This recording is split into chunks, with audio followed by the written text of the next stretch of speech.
Good morning, everyone. How are you today? I hope you're well.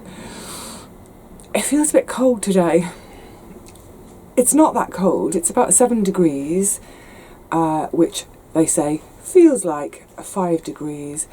But oh my goodness, this weather, it's so damp. This dampness just gets into everything.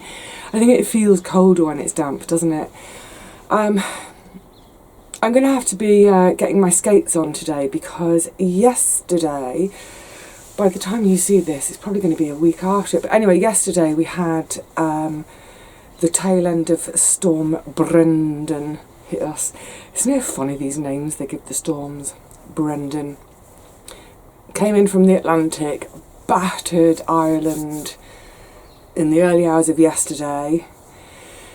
By the late afternoon, evening yesterday, we were getting it. Winds gusting up to sort of 50-60 miles an hour, lashing rain. The rain has finally just stopped, but it's due to start up again in about 2-3 hours. And at the moment, there's a bit of a breeze, but later on we're due to get these gusty winds again. I think they're calling for sort of 60-70 mile an hour winds this afternoon. I do not want to be walking through the park on my way home during that. On my way here this morning, there's tons of branches down. So yeah, quick sticks today. And actually, I've been here about 5 minutes, just my usual routine. I get here, put my bag down, get my list out, get anything out of my bag that I want to leave in the shed, get things from the shed I want to take home. So for example, my remaining broad bean seed, because I am going to start them at home because of the mice. And talking of that, like I say, I always have this little routine. I get everything out of my bag, in my bag. I have a couple of minutes to just be here. Normally just sit in the shed, just look out of the window and sort of take it all in again. And I've just seen a cat that I don't know. I think it lives where most of the cats you see coming to visit me live, on the far side of the allotment. I think this one lives on this side, a few doors up, because I've seen it in the street occasionally when I walk down here. Anyway, I've just seen it pounce. Oh, that was my tummy rumble. I hope you didn't hear that. I've just seen it pounce on and get the fattest mouse you've ever seen. It's definitely a mouse, not a rat. It's a really, really massive mouse. And I can't help thinking that mouse might be fat because of all my broad beans it's eaten. Anyway, it looks like there's one less mouse to concern myself with. Okay, a couple of things just before we go into the garden, because I am, like I say, I'm really mindful about this. This weather is going to turn, and then it looks like we've got about 4 days solid of rain. That's actually fine, because I'm going off to my great aunts and doing other things, but I've got a few jobs I want to do this morning, which I'm going to share with you. And then, just a bit more leaf trimming, leaf raking, bed covering. I really want to get a couple more done today before this rain. But quickly, before we go out into the garden, it's just a quick reminder that the big garden bird watch is happening really soon. It's the weekend of the 25th to the 27th of January. It's something I've mentioned each year, and for anyone outside of the UK who doesn't know, you probably have similar things going on in your countries too. But over the course of that weekend, the RSPB, which is the Royal Society for the Protection of Birds, they ask people up and down the country to spend just 1 hour in either their garden, their allotment, their local park, basically whatever open space they have, to just observe how many of which type of birds visit that space. We then all send our information to them. It's all collated and it's really useful information for them to sort of monitor numbers of the various species, and it can help to sort of form a guide as to, you know, if a species is in decline, why, Is it habitat loss? Is it food? What have you? If a species is on the increase, again, why is that? So yes, I should be doing that at some point over the weekend of 25th to the 27th of January from the plot. I could actually do it from my flat because, particularly in the morning when I sit at my desk in the kitchen with my window open, where all the rooftops are behind me, there's a lot of bird life up there too, but I'll do it here. The difference this year, I feel a bit cold. The difference this year is I hadn't realised last year that it can all be done online, so we can do it completely paper free. Yay! So I did have a paper submission form for last year and the whole paper pack. After I'd submitted it, I went in and changed my details online to say I don't want the paper pack anymore, I can just do it all online. Great, saving a bit of paper. Talking of bringing things to the shed and emptying them out of my bag, look at this, can you see? It's like a little door knocker. Isn't that cute? This was a lovely Christmas gift from Siggy. Thank you, Siggy. Now the thing is, I don't have a front door at home that you would knock on, because where the street door is, if you knocked on it, I wouldn't hear it.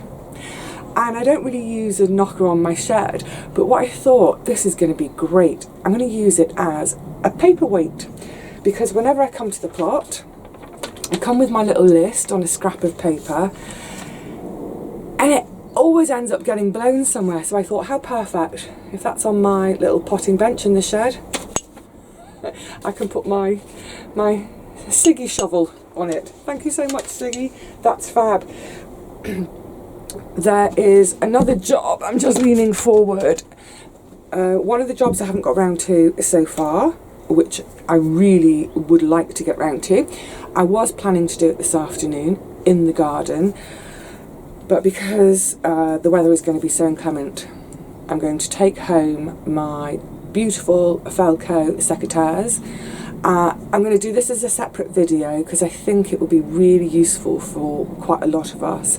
I'm going to completely dismantle them, clean them, sharpen them, and put them back together.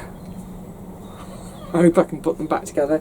So they're another thing to set aside with my bag, and the that new sharpening stone I bought, because I've never had a sharpening stone before.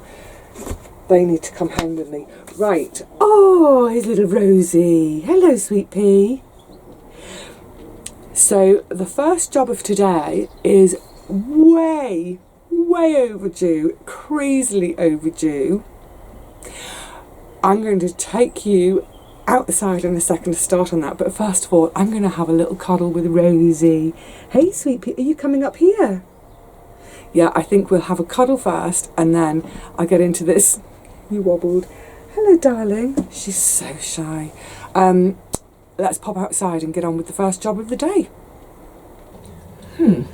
Well, the law of sod means that, of course, it started raining now. It wasn't supposed to start raining for at least 2 hours. Never mind. Let's try and do this in the shed instead.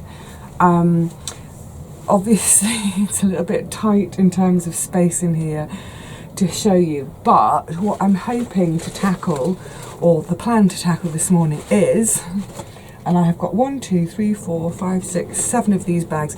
This is the lentils I harvested back in, I think it was the end of August. So if you remember at the time, I'm going to try and show you this now. I just pulled them out, sort of, this was their roots.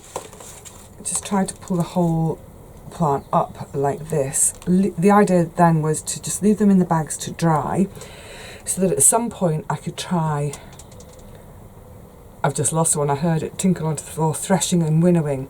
So what I'm hoping is that, well, I was rather hoping that some of them might pop open on their own. Doesn't look like it, maybe one, but I'm going to have a quick go at threshing these. So the idea with threshing and winnowing, for anyone who's not heard of it before or not seen it, is for any crops where for instance, the lentils. You've got this little teeny tiny lentil.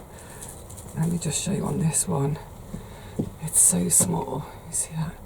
That teeny tiny lentil contained within that pod. If I was to try and pick all of them out by hand, I have a feeling that's what it may still boil down to. It would take forever. So the idea with the threshing is to basically bash the goodies out of their pods. That's the threshing part. And then the winnowing is to sort literally, well, not in this case, but the wheat from the chaff. So the goodies contained within the lentils should be heavier than the pods. So the idea is, let's pop those there for a second, is that once they've all had their bashing and released from their pods, you're then going to end up with the lentils and their pod detritus, the husky bits, is to have them all on a beautiful big winnowing tray, basket, and to give them a flick them into the air on a windy day. And the idea is that the wind blows away the chaff, the pods, the husky bits, and the heavier lentils fall back into the basket. That's the theory. So two things. Oh, it really is chucking down. I really wanted to do this outside. Firstly, I don't have a basket or whatever to winnow with. I could do it on a tray, maybe. I just don't trust this weather at the moment. I've got a feeling the wind will be so strong it'll just blow everything off. So first of all, what I'm going to try and do is thresh them, and I'm just going to use one of my old sort of cotton shopping bags. I guess you could use a pillowcase or some such. So the whole bunch inside the bag. I'm going to try and whack it on the side of my potting bench. I might just move you so you can see what I'm doing. I'll try and move you. I might stand you slightly outside, but under the cover of the of my little overhang of the shed. Ooh, put your wellies on just in case. Right then, here goes. I do feel a little bit odd doing this, but let's see what happens.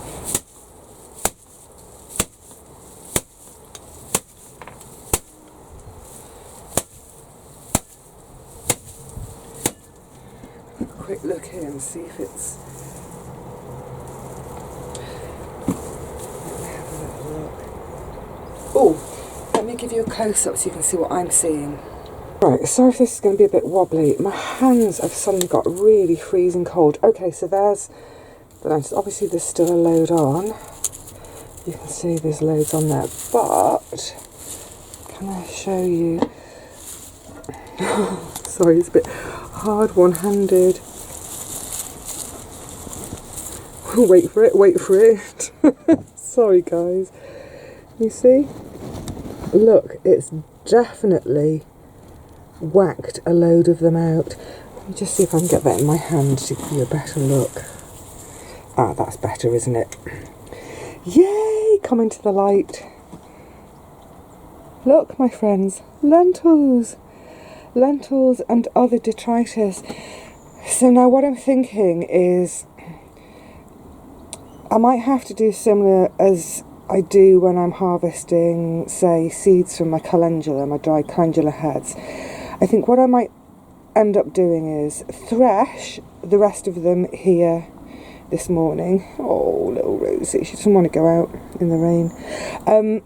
Yeah, get the rest of them threshed and then get it home like this.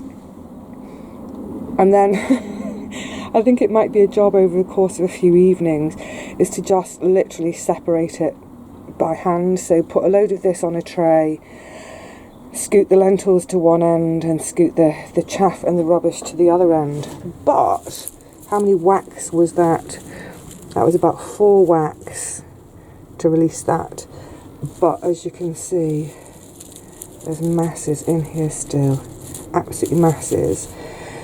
So yeah, I think it's time for me to do some, you know, they shouldn't call it threshing, they should call it thrashing. So I think that's what I'm going to do, a little bit more thrashing.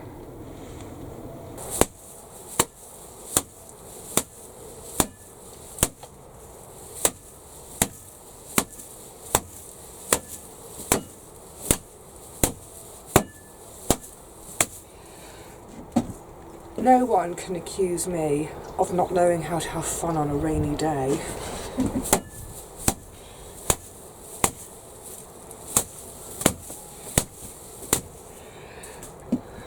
When I do jobs like this, well, not like this, I've never done a job like this before, but when I do those jobs in the garden which take quite a long time, so for example, shelling the chickpeas, I can't help but think when I'm doing them that I'm expending more calories doing them than I am in terms of the calories I'm going to eat. It is working now, they're coming out. That's a load of them. Oh man, is this going to take... When I was saying about taking these home to sort the wheat from the chaff, as it were, I think I'm going to actually end up taking home the entire sort of bunch of plant. It looks like some of them are just going to cling and cling and cling to it. So I don't want to miss a single one.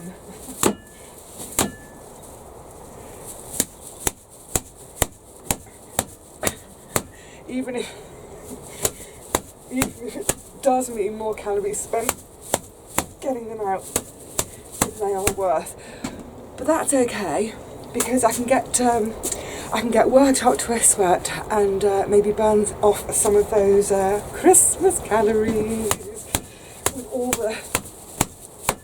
all the various treats I had. Is it doing it? Is it doing it? Actually, I don't know if you can tell from there, that's, let me give you the normal side. So that's the bunch that I'm whacking, but can you see how, I hope you can get a sense of, oh, that little fight then, that little hiss, that was the white cat that pounced on the mouse, chasing Rosie off. Don't chase Rosie off. Anyway, yeah, what I was trying to say is, you can see how the weight in the corner of this bag, this is all the lentils I'm getting. That's the plants. Right. It's going to take me 2 hours, isn't it? What else am I going to do when it's tipping down with rain? I had been planning to do the secateurs clean here, but when I'd seen the weather forecast, I thought, you know what, get on with the garden jobs, bring the secateurs home, you can easily do them at home, and it would save me bringing bits and pieces of kit to the shed to do them, so the tools, wire wool, what have you. So I thought, yeah, that's a really sensible plan, Vivi. Leave all the kit at home, bring the secateurs home. Now I'm thinking, I wish I brought the kit with me, because this is the perfect kind of day for not being out in the garden doing the gardening, but rather instead to be in the shed doing tool maintenance. Never mind. I'm going to do some more threshing. And the other thing, just to say, what was that? Oh no, that's a lump of mud. The other thing I need to take home and do, so I might as well do it here if I'm now stuck here in the rain. Look, I don't mind walking home in the rain. Of course I don't, especially because I'm on my way home. That means as soon as I get home I can change out of my wet clothes and get into something warm and snuggly. But I want to wait a while. I want to see if this passes, because the deluge isn't due, like I said, for a couple of hours. So if this is going to pass, great, I can get out into the garden. So I don't want to rush off home just yet. So one of the things I can do is, I'm just going to snap a bit off. I've got all this lovely rosemary that I did that massive prune. When was it? Can't remember. October, November. Did a big prune. So this has been in the shed drying. It's all lovely and dry now. And quite simply, what I'll do, I need a pot. I'll do it into a mug. Oh, this mug from my sister for Christmas. I love it. I wonder if it'll pick up. Isn't that a beauty? I adore my sight hounds, but in particular, I love deerhounds and wolfhounds. And this one is called Mr. Field's Deerhound Bran. And the lovely thing about that is our granddad was Mr. Field, not this Mr. Field, but how perfect is that? Anyway, just using that for a second to show you. So literally all I do with the rosemary, you're going to be able to see from there? Yeah, I think so. Leave it to dry for however long it's been in here, drying for probably getting on for 2 months. I could have done this after a couple of weeks actually, and then literally all I do is running down from that's the top of the plant, that was the top of the stem, this is where it was cut, it's just pull down in the opposite direction from the top, and basically strip off all the lovely rosemary leaves. There's an absolute ton of it, so I'll do that for all of them. And then in terms of storing that now at home, I don't do anything in terms of to preserve it, it's literally just dried. I'll hang that in another one of my cotton shopping bags. Cotton shopping bags are so useful. I literally just hang it in there. I'll end up with a big bulging bag of it. I hang that in the bathroom, and then whether I'm having it as a handful for the bath or if I'm using it as a hair rinse, brilliant, it's on hand for me. The stalks of the rosemary, I don't use, they're no use to me, but they make a really lovely barbecue skewer if you're into doing your barbecues. So you could skewer all your different veggies on them. Beautiful scent. What I don't know, so for example with the lavender, I gave all my lavender stalks to someone, is they make great firelighters. Not firelighters, what would you say? Like as a long match. So light the end, get right into your fire to start your fire burning. What is this weather doing? It might be brightening up. So I'm going to carry on with these lentils. Hopefully it can brighten up a little bit and at least dry up a little bit. And then we can get into the garden, fingers crossed. The rain has sort of stopped. I think it's stopped. Yeah, it's thick with wet though, so I'm just going to really just get a wriggle on now with a couple of outstanding jobs. Number one job, empty the Hugelkultur. Now, this I tried for the first time last year, and I really do need to give my secateurs some help. All I did, for anyone who didn't see it, was in the bottom of these big pots I put a layer of sticks and twigs, followed by a layer of thick brassica stalks, followed by some chopped up flint corn stalks, and then a mixture of soil, compost and some of the flint corn leaf detritus to sort of replicate a Hugelkultur. Now, the plants in here last year seemed really happy and healthy. I think I had my best, what was in here? It was my du long de londe, my long, skinny, beautiful French sweet peppers. They did the best I've ever had them. Now that might be partly the Hugelkultur, it might be partly the sighting of them in the garden. It's quite sheltered here, a lot of sun, and then obviously the fence is kind of soaking up the warmth of the day too, and I'm sure some of that gets released in the evening. Anyway, it worked out great. So I haven't finally decided what I'm going to put in here this year, but obviously the level of the soil has dropped a bit.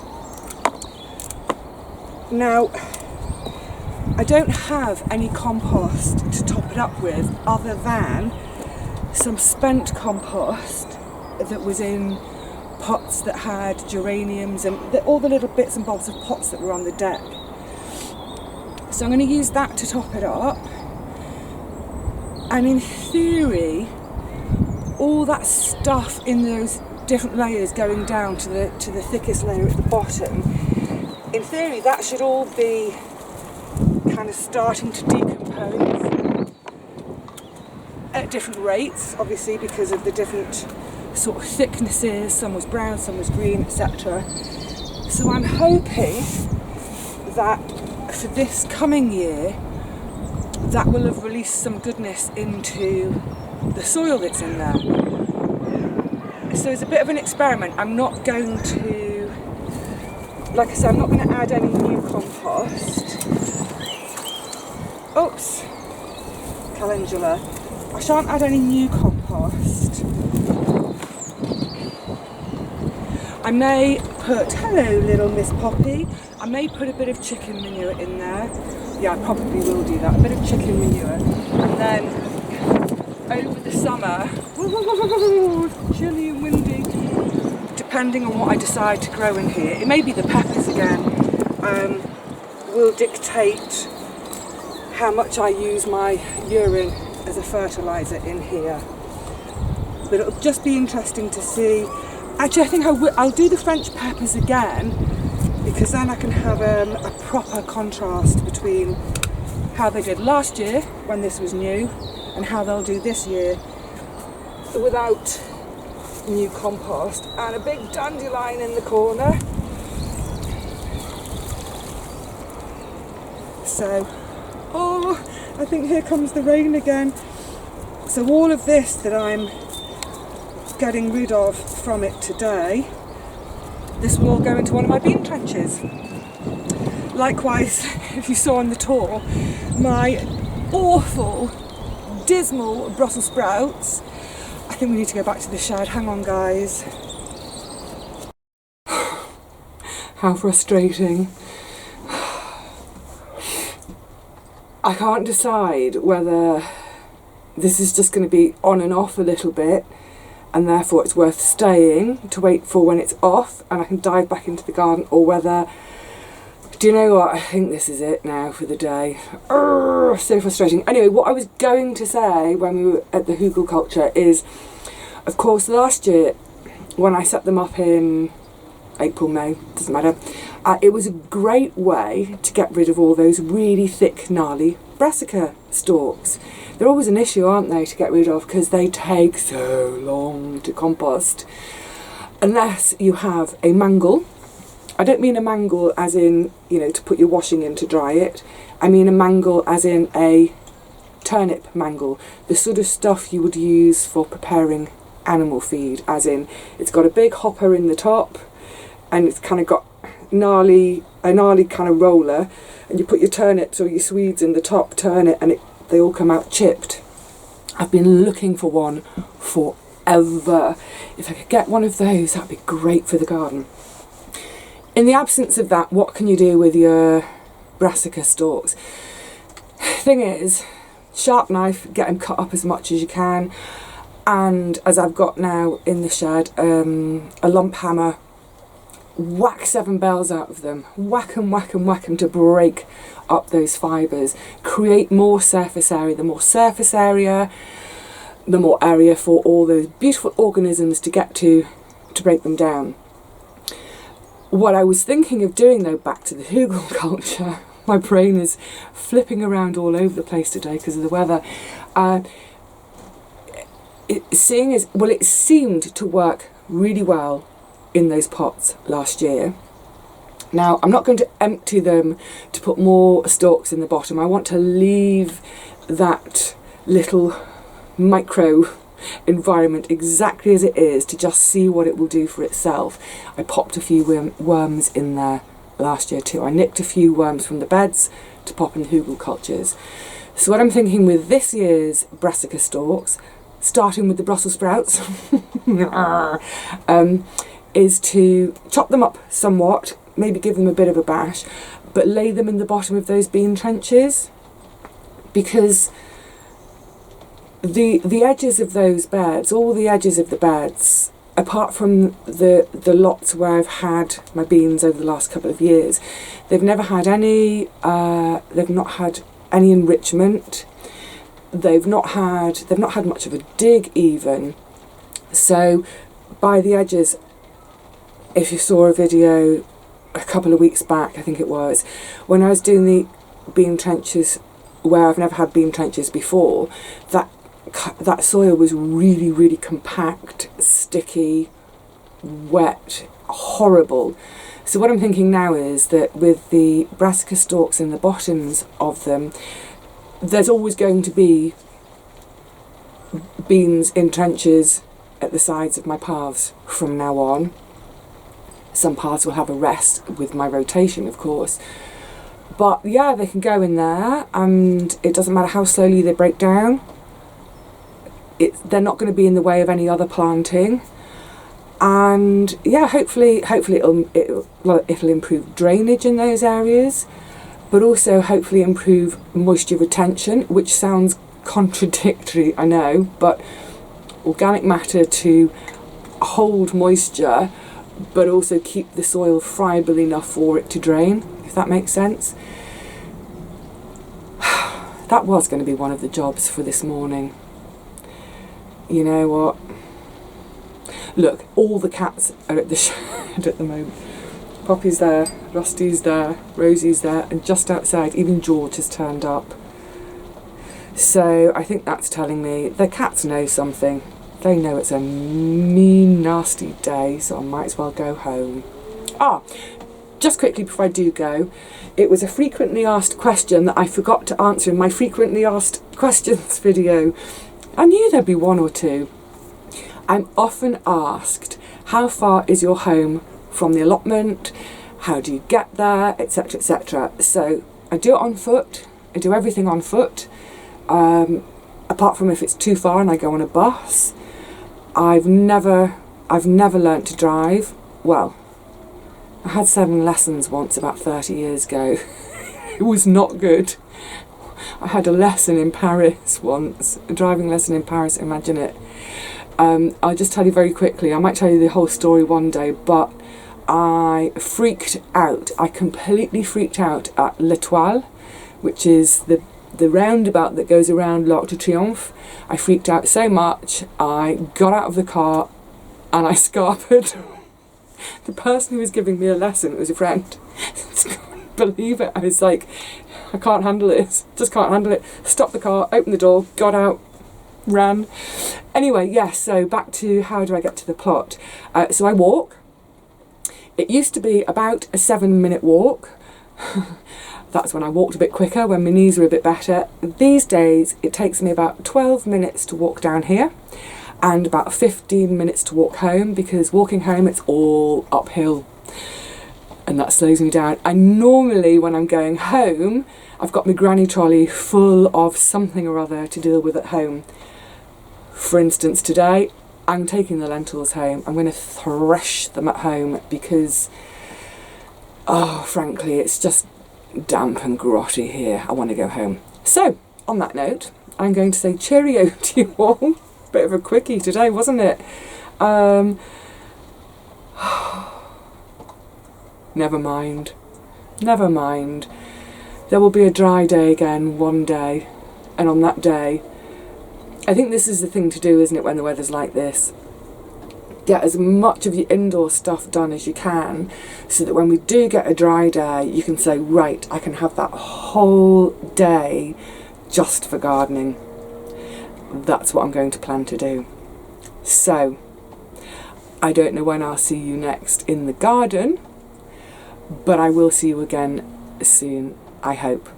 So in the meantime, please look after yourselves, make the most of any dry days you get, and